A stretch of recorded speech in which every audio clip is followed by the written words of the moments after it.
first TIL with 5.3 thousand upvotes posted by you, Big Red. I'm sorry, that is the user, by Big Red 2889. You know, 2989. I gotta start saying who the user is that posted the actual TIL in the first place, because so far I've only been saying the names of the people who comment. What about the actual poster name? They've been getting yeah, kind of left out of that, and people aren't going to know who it is. If you're watching this, you'll know, but in the podcast, I'm pretty sure I'm going to release a podcast, they're not going to know who the person is.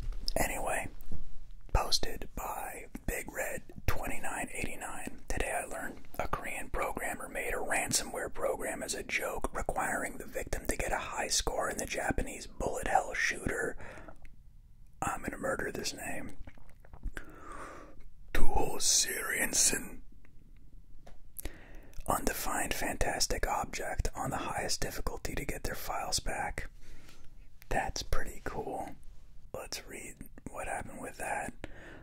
User Kion21 says the programmer of ransomware accidentally infected himself and found that he was unable to get the necessary score. He later uploaded a piece of software that neutralized ransomware onto GitHub along with an apology. Oh, that's wholesome. Lol, the hunter become the hunted. Yeah, that's pretty cool. I like that. Zephyr. Oh, dude, I'm tired. I just said Zephyr was Jeffer, and a Z looks nothing like a J, but it didn't stop me from pronouncing it as such, did it? No, it didn't. Zephyr EdX. Hey, it doesn't help your name sucks, though, right? Says, I think this is most likely a myth, and I've been in the fandom for over a decade and never seen a source for him accidentally infecting himself. The programmer probably encrypted his own files intentionally as part of the joke. Whatever. You know what? I think you thinking it's a myth is a myth.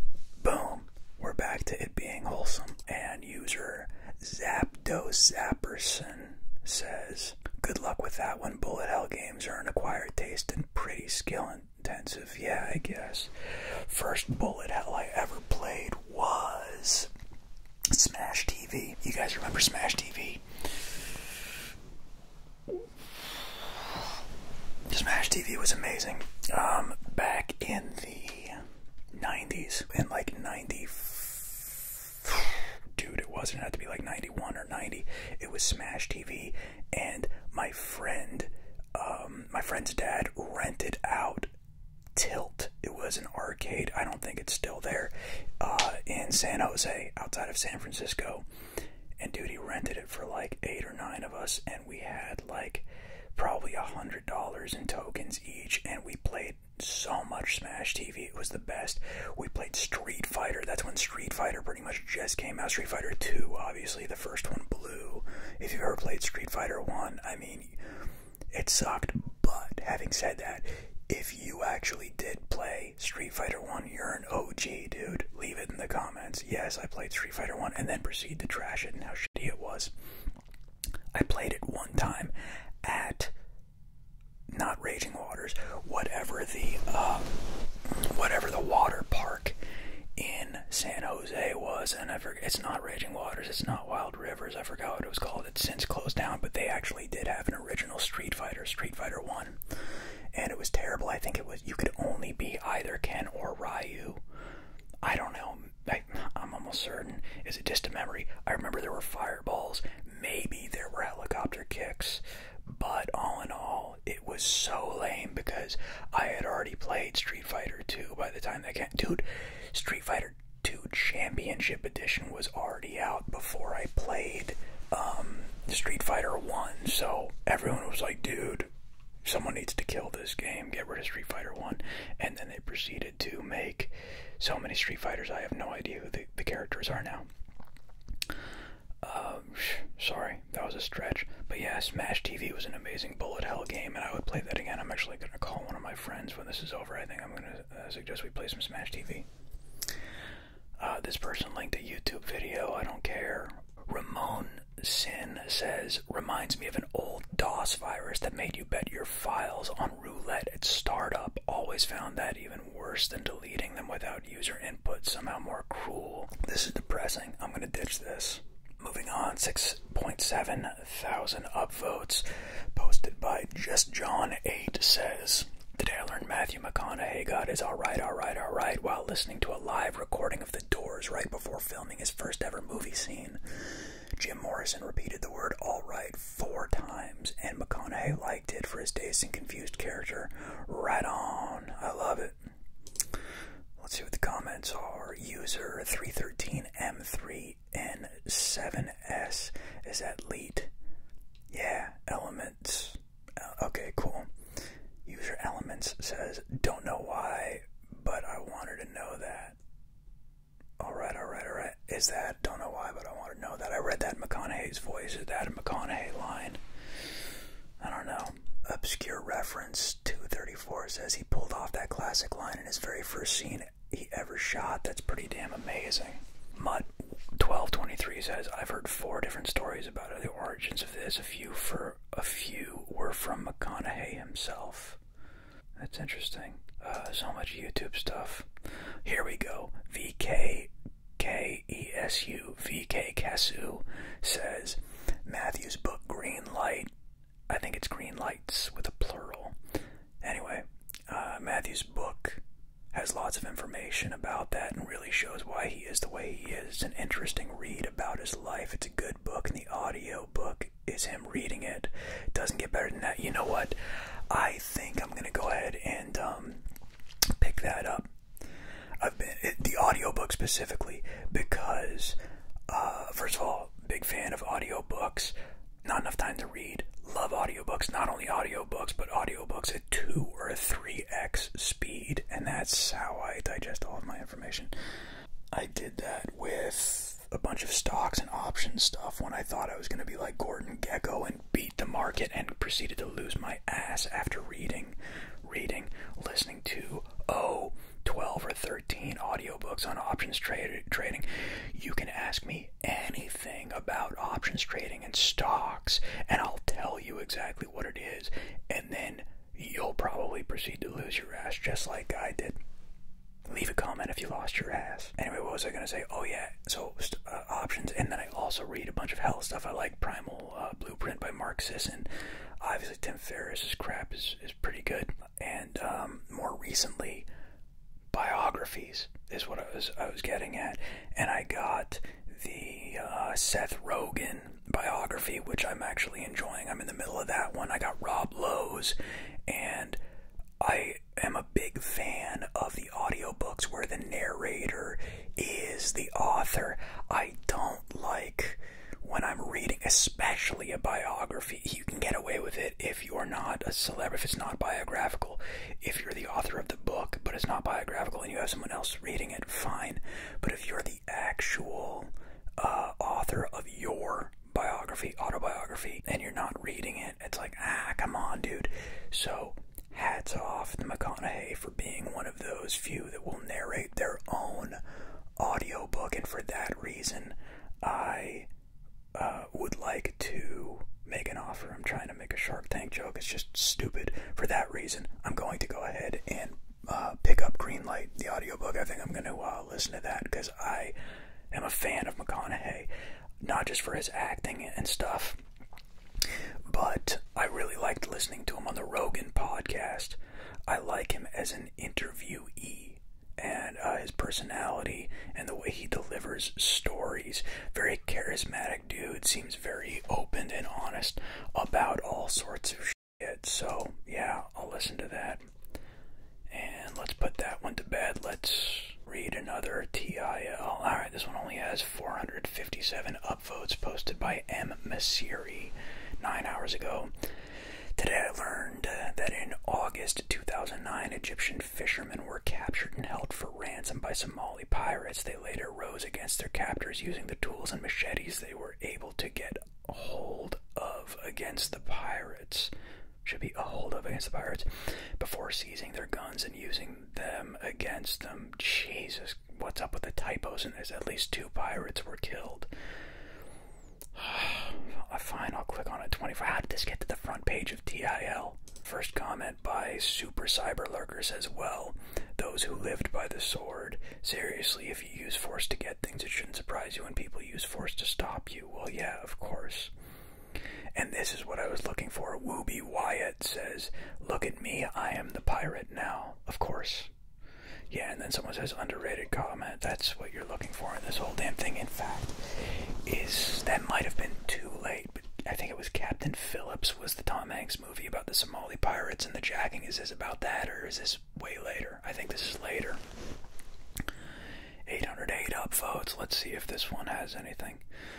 By Doom Goober, 12 hours ago. Today I learned in 1990 the small Dutch village of, here we go, Nieuwland. Dude, is that fucking saying Newland? Newland. Let's say it is. Village of Newland was honored as righteous amongst the nations for sheltering Jews during World War II. The son of the local pastor encouraged every family in the village to shelter at least one Jew or Jewish family. Well, that's cool. Right on. Reminds me of that scene at the beginning, the opening scene of Inglourious Basterds. Epic scene. Holy crap. I mean, it was a horrible scene, but Tarantino was good at horrible. You know what I'm talking about? Guys, masterclass. Speaking of Joe Rogan interviews, holy shit. If you haven't seen the Joe Rogan Tarantino interview, excellent.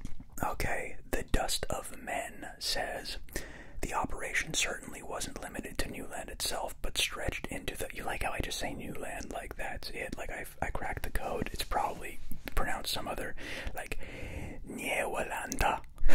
Sorry.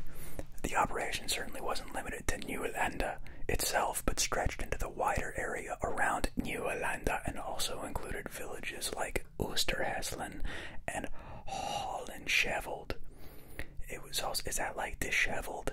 Is that where they... Oh, that says disheveled. That's Yiddish, I think. Disheveled means like you're all like falling apart and just like you look like a bum. I'm sorry, moving on. Oosterheslen and Hollenscheveld. It was also home to one of the most famous Dutch Renaissance fighters, Johannes Post, together with Arnold Douwes, the pastor's son, and Max Lyons. He was one of the organizers of this operation. I'm lost in so many names. I forgot what the fuck we're talking about right now. Are we talking about hacking and ransomware? Unfortunately, Post was later executed because of his work for the Dutch resistance. He's also honored as righteous amongst the nations for his work. And while Nieuwelanda and co. saved hundreds of Jews and other people on the run, their actions went largely unnoticed for the first few decades after the war. Very cool. Yeah, it seems like I'm downplaying all this because I'm trashing the names and the pronouns. Not pronouns, but proper nouns. But obviously when I read this stuff, it is close to home because I'm Jewish. And yeah, so stuff like this in Schindler's List, whenever I see people that they put their ass on the line to help save people like this, it's very powerful. It's a very powerful thing to me. And yeah, my grandfather was actually a POW in World War II, and I don't know if I had any family in concentration camps, but it also would not surprise me. Having said that, I think I would have known. We have pretty good record keeping and documents and family treeing and whatnot in our family, so I think I would have known about that. Either way, it doesn't lessen the impact of articles like this when I see them. I always appreciate that. So yeah, Nieuwelanda, you're one of the good places, and all the other ones that were mentioned in there. Okay, moving on. Let's get a little more. Jesus, I was gonna say let's be a little more lighthearted and nice. The first thing I see is death. Hey, listen, I'm gonna read it though because it seems provocative. Today I learned, this was submitted by Reddit 804. That doesn't sound like a bot or anything. Today I learned the 1964 on-track death of a NASCAR alum named Glenn Fireball Roberts. Please tell me he was named that after the crash. Of a crash resulting in fire, explosion, burns directly led to Simpson creating the fire protection suit, saving the lives of many future drivers. Okay. I just sounded like a total asshole there, and I apologize. I'm going to read it again, though, and I won't say anything bad this time. Today I learned the 1964 on-track death of a NASCAR alum named Glenn Fireball Roberts of a crash resulting in fire explosion burns directly led to Simpson creating the fire protection suit, saving the lives of many future drivers. Okay, I need to say something here, just like for maybe proper TIL etiquette, if you will. You said Simpson, like I'm supposed to know who the fuck Simpson is. Jessica Simpson created the fire suit. Really? Is Simpson a company? What is Simpson? Are they the dominant fire suit people or something? Alright, and then OP says, although sadly ironic, his nickname is not related to his manner of death. The name Fireball came from his earlier baseball days and being known for his fastball. Well, that is hilarious that Reddit 804 did answer my question. You have redeemed yourself, Reddit 804. And I have to read what I just read because that was just funny. Series Hybrid says he played baseball for the Apopka Mud Hens in Florida. And I just found my favorite team to ever exist in any sport. That is the Apopka Mud Hens. The Apopka Mud Hens in Florida is the team that I'm going to say I played baseball for when I was younger, because I don't think anyone will ever call me out on that. Have you ever played any sports when you were younger? Well, once I had a really mean fastball. Yeah, where'd you play? The Apopka Mud Hens in Florida.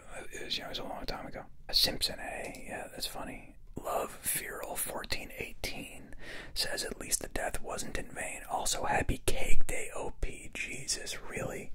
That happy cake day is weird to me. Just like this, like it'll be like this emotional subject, just like, hey, my uncle is dying of such and such, and it's really blah blah blah. And then another person goes on to say, yeah, I know I'm dealing with the same kind of stuff my sister is, and blah blah blah for this, and she's only got 2 days to live. Hey, by the way, happy cake day. Look at that. You've got it's so weird, this cake day shit. I don't even know what cake day is. That's when you signed up on Reddit, right? It's like your birthday on Reddit. Okay, here we go. 56,400 upvotes. Yeah, that's what that means, right? The K is 400. Okay. Posted by Alolan Teddy Ursa. I don't know what that means. Today I learned that apples are not true to seed, so the seeds from any particular variety apple will not grow to be the same variety as the apple tree they came from. E.g., if you planted seeds of a Granny Smith, it likely will produce a wide variety of different and unknown apple tree types. That's badass. Okay, right now, the apples are my favorite fruit then, because that is so cool. I want to plant an apple tree then and see what I get. Dude, fuck boxes of chocolate. Life is like an apple seed. You never know what you're gonna get. There you go. There's another thing that belongs on a t-shirt. And the thumbnail suggests that they sometimes become oranges. Why does the thumbnail show an orange? Oh, that's hilarious. I didn't see that. Very funny. Okay. Yes, there is a thumbnail of an orange for the people that aren't watching this or just listening to this. And Ray of Sunshine says that's why one shouldn't compare them. Talking about shouldn't compare apples and oranges. That's very funny. And then Puddin' Fella says, why can't fruit be compared? Okay. Falmer Eldrick. I like it. Good name. Pronounceable. Straight to the point. First name. Last name. No bullshit. Falmer Eldrick says, in fact, this is how Maria Granny Smith ended up with a really nice variety of apple on her hands in the first place. She tossed some French crab apples and ended up with the apples we eat today, which proceeded to sell like hotcakes. Even though that's a great line, if I ever hear, not line, that's a great fact, if I ever hear the term crab apples, I just think of Robert Downey Jr. in Tropic Thunder. Got some crab apples on a patio, I think. Crawdads. He says crawdads. Got crab. I think he says crab apples in there in his spiel as Lincoln Osiris. Man, what a role. What a performance. Oh, wait. Someone asked a decent question. Tovel says, so how do you get the exact same apple if they are never true to seed? And Grouchy Fox says, oh my gosh, I guess I'll say it. Oh, let's see. If you're not asleep, this will get you there. We're going to learn about apples right now. You start growing a tree from seed so that you have some roots and a trunk, preferably something that is hardier and more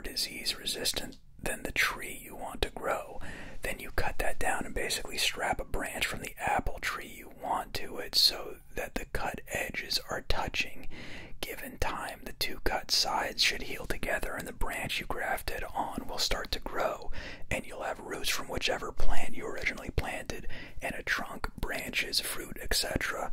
That's from the plant you took the branch from. Hey guys, I'm just reading at this point. I'm not actually processing any information. If you go to a garden center and look near the base of young fruit trees being sold there, you can usually see where the wound has healed up. You can do this with lots of plants. I've been playing around this year with grafting a couple of chili. Sorry, you probably can't even see this. You can do this with lots of plants. I've been playing around this year with grafting a couple of chili plants together, and also got a chili branch to grow on a tomato plant, theoretically, and I think it has been done before. You could have one plant that grows potatoes in the ground and tomatoes and chilies together up top. Probably not very practical, but a fun experiment. Okay, I think I processed that. You can pretty much like melt trees together by splicing them and cutting them and wrapping them and get different fruits and vegetables on one plant. Alright, that's pretty cool. And I'm just going to go through this really quick to see if there's anything that I want to check out before killing this. Speaking of killing, a chick was murdered. I don't want to leave on a bad note. That's lame. Alright, this is kind of cool. Today I learned in 1975, Rosslyn Mayor William Craven, the first African-American mayor in the state of Washington, was elected with 272 votes, while his opponent only got 33. Boom, roasted. Damn near skunked with those numbers. Very cool. Yeah, so there's that one. Okay, one more, and then we'll move on. Today I learned that the world record for the most passengers on an aircraft was set during Israel's evacuation of Jews from Ethiopia in 1991, when a single 747 carried at least 1,088 people, including 2 babies who were born on the flight. Holy shit. How? 1,088 people? I don't know what to say. That's incredible. That's absolutely incredible. 1,088 people on one plane. I can't even believe it. That was submitted by Loki L. It looks like. I looked this up after reading about the plane that carried 800 people out of Afghanistan yesterday and wondered if that was some sort of record. And No Pea Stuff For You says, I wonder what the much maligned Airbus 380, isn't it the A380, maybe it's just 380, would be capable of, or the AN225, is that the Antonov 225, or the 747 Dream Lifter, or Airbus Beluga? Okay, you're just naming a bunch of good, planes, very good, could be capable of in terms of passenger capacity if reconfigured during an emergency human airlift evacuation. You didn't say C5, what about a C5? Oh my god, Tack Turtle just said that, or a C5A packed standing. That's, dude, this whole thread should just turn into people naming airplanes. Oh yeah, what about an A10? What about a B-35? What about an what about an F-35? What about an F-16 or F-14? How many of those could do? What about a Cessna? What about a CJ-4? What about a Citation 10? How many planes could you fit in there? Hey, what about the Wright Brothers plane? How many people could you pack onto the Wright Brothers plane? And I forgot what it was, but I know they built it at Kitty Hawk. How many people could you pack onto the Wright Brothers plane, huh? How many people? How many people could you pack into the Flying DeLorean from Back to the Future 2? Okay, I'm going to sleep. You guys should go to sleep also if you're not asleep already. Yeah, let's close this up. I swear to God, if this didn't record, because I recorded tonight's, or I recorded tomorrow's and the day after's video tonight, because TIL, none of this is actually like, that's why I like recording the TIL stuff, is because it stands the test of time. Facts and history don't go anywhere. You can't f with them, so this is easy to do. So I can just record a bunch of them ahead of time, and it's good. Then I can take vacations, and then I can put out a video every day and keep people happy and live my life, and I don't have to worry about content. The shit prints itself, literally. It's just people submitting to Reddit. So, having said that, I bid you a good night, and I will see you guys and talk to you in the comments. If you want to chat, I'll probably respond with you, the one person watching. Have a good night. Bye-bye.